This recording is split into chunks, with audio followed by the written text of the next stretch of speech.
Hello, everybody. So glad we're back together again. Thank you for joining.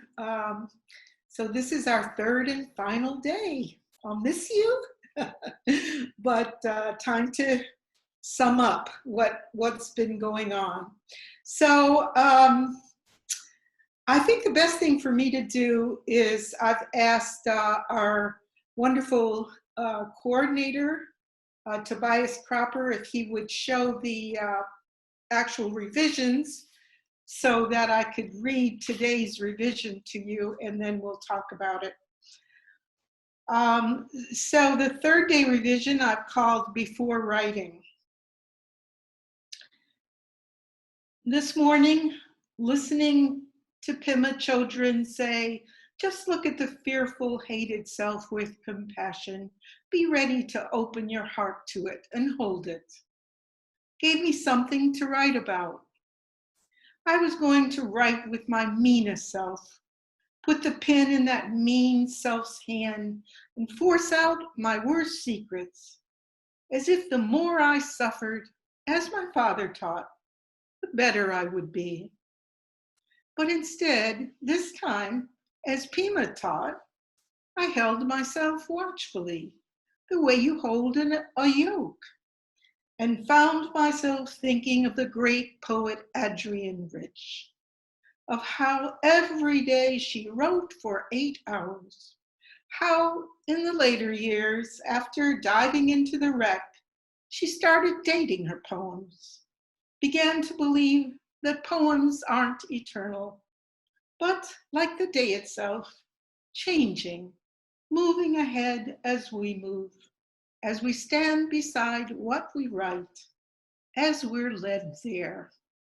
And I think that last line comes back to what I thought of as the title, actually, of this collaboration. That is, what a poem is discovered by writing it. And actually that came to me after the first day of writing. So what I want to say as a bon voyage to you is that every poem is a lesson, and a lesson for the poet. And the act of revision is actually seeing what the poem is trying to tell you, so that we can see in the second day, the first day I was writing, the second day I was writing, I was, digging into myself. And it's right to do that. It's right to dig in and, tell what's motivating you and go down to the things you might not want to say. By the way, it's very important to be willing to look stupid or whatever. Poets need to be able to be brave and do that work.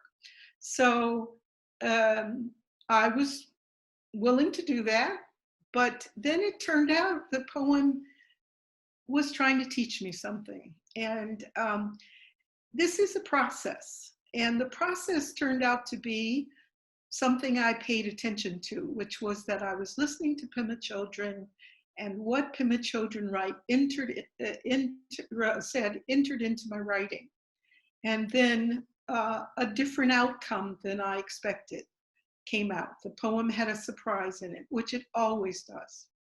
So it's been a great 3 days for me. I want to thank Nancy Kuehl, who is the curator of the poetry collection at the Yale Beinecke Library, and Tobias Cropper, who's been a wonderful coordinator, media coordinator for this work. And I want you to try this experiment. Try 3 days of your own writing process. With the first day, just write something that comes to you.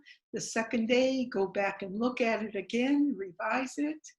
And the third day, look at it again and see what the poem has been trying to teach you. Good luck to you in your work. Thank you.